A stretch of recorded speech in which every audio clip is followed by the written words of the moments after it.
यदि आप श्री कृष्ण के बारे में और जानना चाहते हैं तो इस चैनल को सब्सक्राइब करें और बेल आइकन को दबाना ना भूलें। दान अति अनिवार्य है।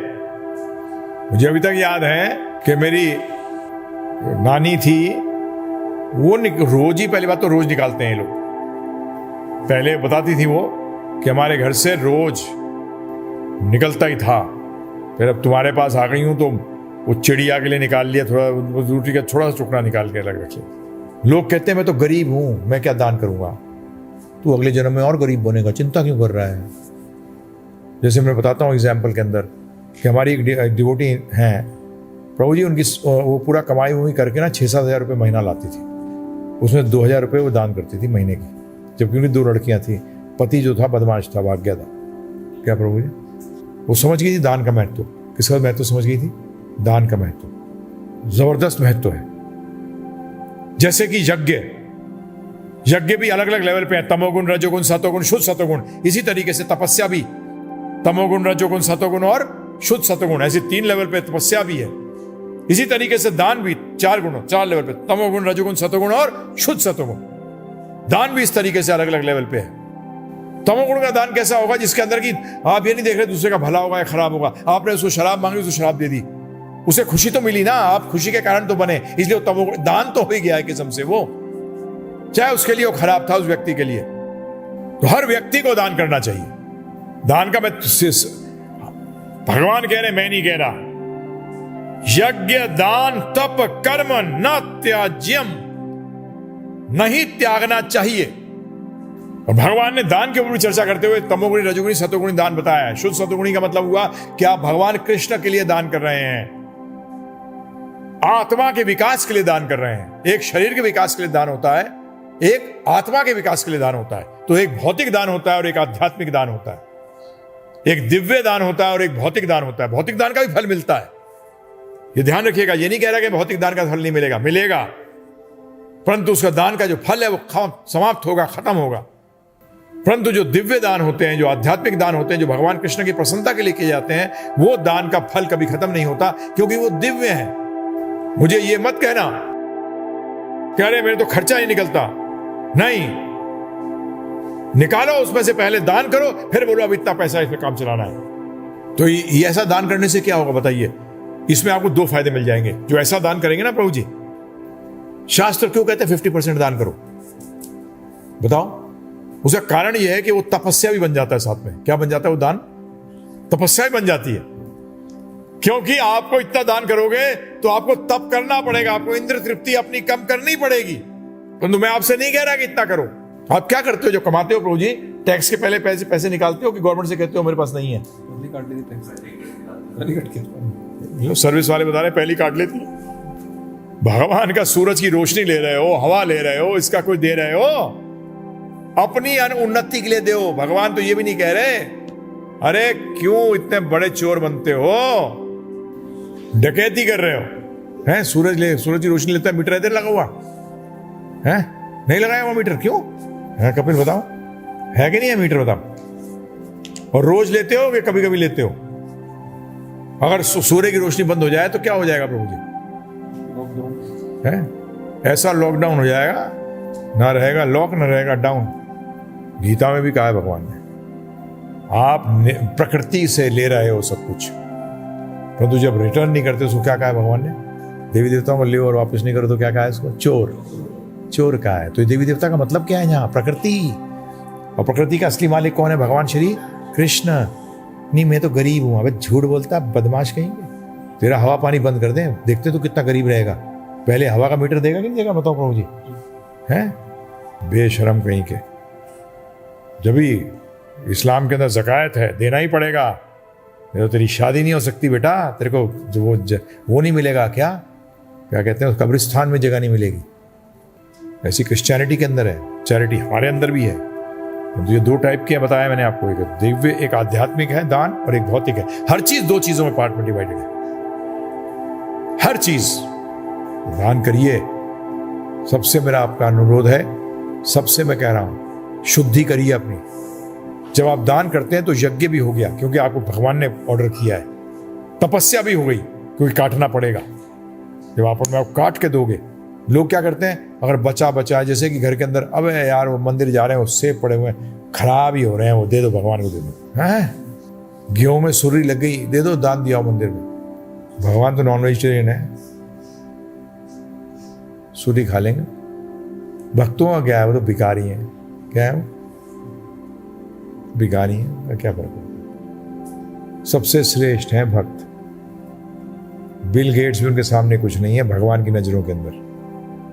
जो कृष्ण भक्त है ना, जो राम भक्त हैं, जो विष्णु भक्त हैं, इनको श्रेष्ठतम कहा गया है। शिव जी भी कहते हैं, शिव जी ने भी ये बात कही है कि विष्णु की उपासना से श्रेष्ठ उनके भक्तों की उपासना है। हरेश, भगवान स्वयं कह रहे हैं कि मेरी उपासना उससे भी श्रेष्ठ मेरे भक्तों की उपासना। ये टैक्स निकाल के रखो, सो यही समझ लो कि मेरी इतनी कम है। सब इंद्रिय तृप्ति करने के बाद नहीं, तो ये तीनों चीजें कही गई हैं। कई बार लोग प्रश्न करते हैं, दान, ये आपका काम है, हमारा काम है आपको सत्य बताना, आपको अच्छा लगे बुरा लगे, और ये तो अपना धंधा करने के चक्कर में है। हम तो आपकी भलाई की बात कर रहे हैं, हमारा अपना धंधा क्या है इसमें? ये तो आपकी भलाई है। नास्तिक लोगों को नहीं बोल रहा मैं, ये उनको बोलने से क्या फायदा है जी? जो इंडियन, जो भारतवर्ष में टेररिस्ट आया हुआ, वो टैक्स देता है कोई? है बताइए? उसके लिए गवर्नमेंट की चलता भी नहीं है। परंतु जिस दिन पकड़ा जाता है, धुलाई हो जाती है, नहीं हो जाती? और प्रकृति के नियमों में तो धुलाई ऐसी होगी कि बेटा याद रखोगे, ऐसी धुलाई होगी, सोचते रहोगे क्या हुआ। ये शुद्धि करता है, शुद्धि करता है। क्या करता है? ये चेतना की शुद्धि करेगा। दान देने से क्या होता है? आप मानते हो कि ये मालिक, मेरे मालिक भगवान है, इनके कारण मैं आज जो जी पा रहा हूं, क्योंकि आज सूर्य, पानी बंद, हवा बंद कर दे भगवान, और सारे पानी का प्रभु जी हाइड्रोजन और ऑक्सीजन में डिवाइड करके भेज दिया, गायब हो जाएगा सारा पानी है। समुद्र और उसमें इतने बड़े खड्डे होंगे, हैं जी? कितना परफेक्ट सिस्टम बनाया हुआ है भगवान ने। ये दान है, उनके पोजीशन को रिकॉग्नाइज करने की चीज है दान। और सबसे बड़ा दान यही, भगवान दान करने से हमें भगवान का प्रिय बनना है। क्या बनना है? भगवान ने कहा है, जो मेरे प्रचार करता है, मेरे प्रचार कार्य में जुड़ा है, सबसे बड़ा दान हुआ है। पद्म पुराण में भी यह आया है, विद्या दान सबसे श्रेष्ठ दान। कोई आजकल रक्तदान को दान श्रेष्ठ बनाने लग गए, पता नहीं कहां से निकाल के लाते हैं, कौन से शास्त्र में। दान का मतलब ही नहीं है, किसी शास्त्रों के सिवाय दान का कोई अर्थ नहीं है। महादान पता नहीं कहां से निकाल आते हैं, बड़े बड़े पोंगा पंडित हैं। महादान, पोंगा दान है ये, क्या है? श्रेष्ठतम दान है विद्यादान। बाकी दान में मना नहीं कर रहा, परंतु श्रेष्ठतम दान के लिए भी कुछ करो। ये नहीं कह रहा बाकी दान आप देना चाहो दो, मैं कोई मना नहीं कर रहा उसके लिए, परंतु क्या करो? परंतु विद्या का अर्थ है आध्यात्मिक ज्ञान, अविद्या का अर्थ है भौतिक ज्ञान। और जी मैं स्कूल में देता हूं, नहीं, वो अविद्या का दान है। किसका दान है? विद्या का दान तो सिर्फ यही माना जाता है, ये भूखे को खाना खिलाना भी श्रेष्ठ नहीं बताया गया, विद्या दान को श्रेष्ठ बताया गया। वो भूखा क्यों है? क्योंकि ये विद्या ही बताएगी कि अगले जन्म में बेचारे का और बुरी हालत ना हो जाए, कि तुम वो ना बन जाओ कि तुम भी कहीं कटोरा लेके घूमे अगले जन्म के अंदर। इसलिए यज्ञ, तपस्या और दान, ये तीन चीजें कभी जीवन में छोड़नी नहीं है। बचपन से सिखाना पड़ेगा, बचपन से बच्चे को लेके जाएंगे साथ में, तो फटे हुए नोट बोलेंगे, डाल दे गुल्लक उसमें, है ना? नया नोट डालते देखा कभी किसी को? है?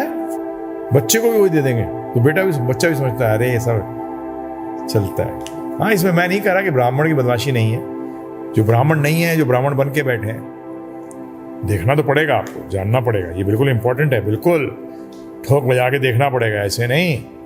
बिल्कुल मैं कह रहा हूं आपसे, बिकॉज भगवद गीता में कहा गया है कि किसको दे रहे हो?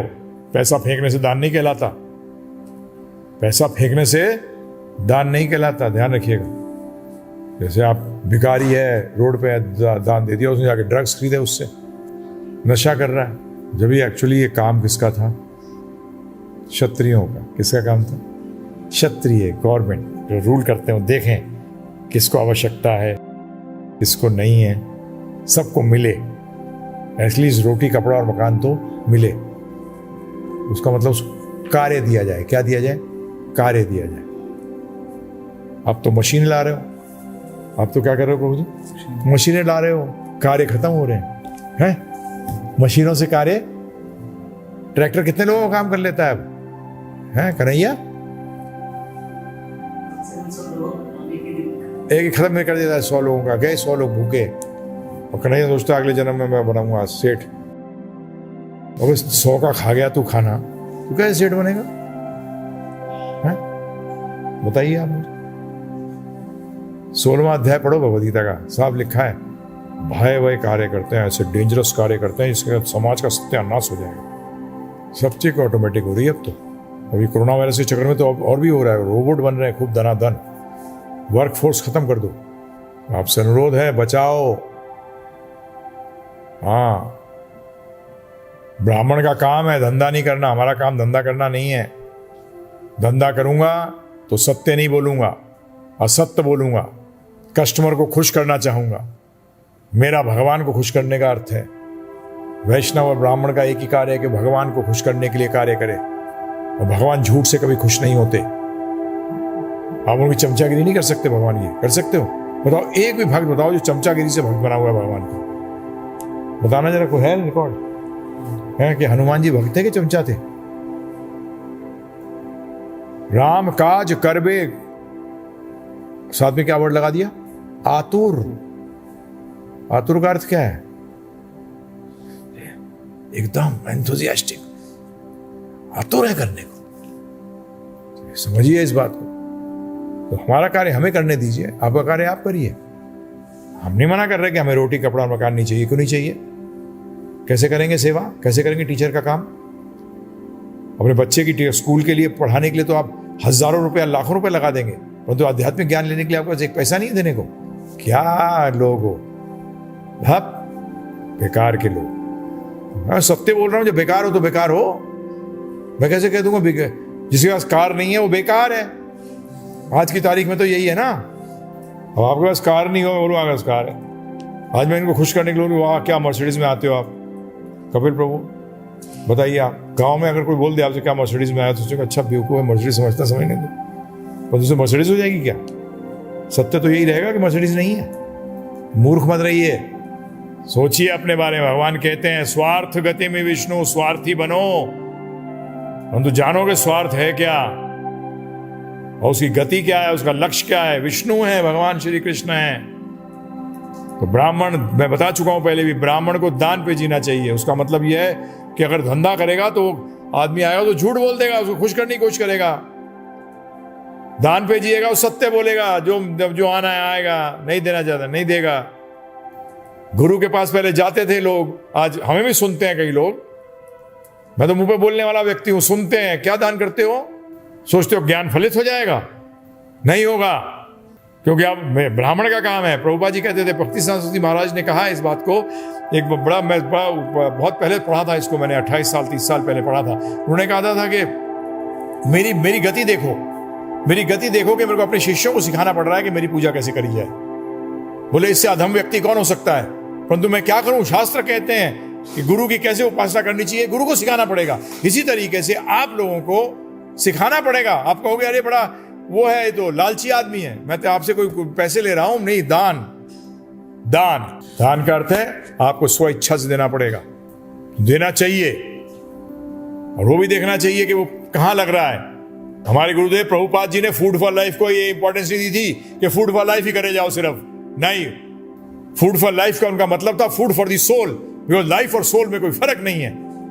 वो actually food for the soul है, आत्मा के लिए है, और वो भगवत ज्ञान है। हम कुछ लोग हैं जो इस बात को समझते हैं, वो जो कुछ इस बात को समझते हैं उनको पूरी तरह से इसमें जुड़ना चाहिए। हर व्यक्ति उस लेवल पे नहीं होगा जो इस बात को समझ सकेगा कि विद्या का श्रेष्ठता क्या है, अर्थात आध्यात्मिक ज्ञान की श्रेष्ठता क्या है। इसलिए मेरे को आपको बताना पड़ रहा है। यदि आप सुनते हो, आपको देना चाहिए, नहीं तो वो फलीभूत नहीं होगा वो ज्ञान। ये शास्त्र कहते हैं। मैं चाहता हूं कि ये ज्ञान फलीभूत हो। इसमें मैं नहीं कह रहा आप 10 लाख रुपए लाओ, 20 लाख रुपए लाओ, फिर तो वो धंधा हो जाएगा। तो इसलिए तो तपस्या करिए, यज्ञ के अनुसार चलिए, जैसे भगवान ने कहा है यज्ञ में सारा कुछ यज्ञ के लिए, यज्ञ शिष्टाशीनो, आहार भी यज्ञ रूप होना चाहिए भगवान को अर्पित होके। इसलिए दान भी किसको? भगवान श्री कृष्ण को। अगर आपके पास इतनी बुद्धि आ गई है कि कृष्ण भगवान श्रेष्ठ है, उन्हीं के लिए करना सबसे श्रेष्ठ है, तो फिर दूसरे लोग कर रहे हैं इनको उसको मत देखिए। भगवान ने गीता बताया सब नहीं प्राप्त कर पाएंगे इस स्थिति को, क्योंकि सब इच्छा नहीं करेंगे इस स्थिति को प्राप्त करने के लिए। इसलिए हमारे गुरुदेव श्री प्रभुपाद से जब ये प्रश्न किया गया कि पूरा विश्व क्या कृष्ण भावना भावित हो जाएगा, उन्होंने कहा नहीं, क्योंकि सब इच्छा ही नहीं करेंगे कृष्ण भावना भावित होने के लिए।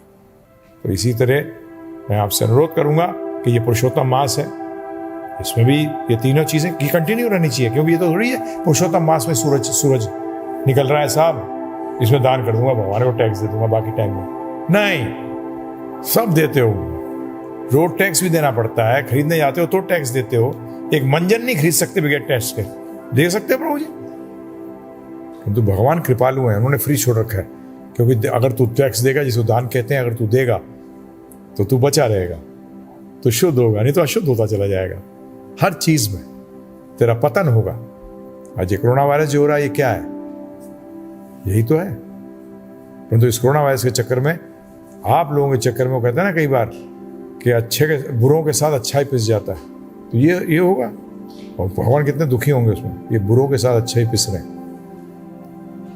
अभिमन्यु खराब थे, मरना पड़ा, फिर भी है नहीं मरना पड़ा, किसके कारण?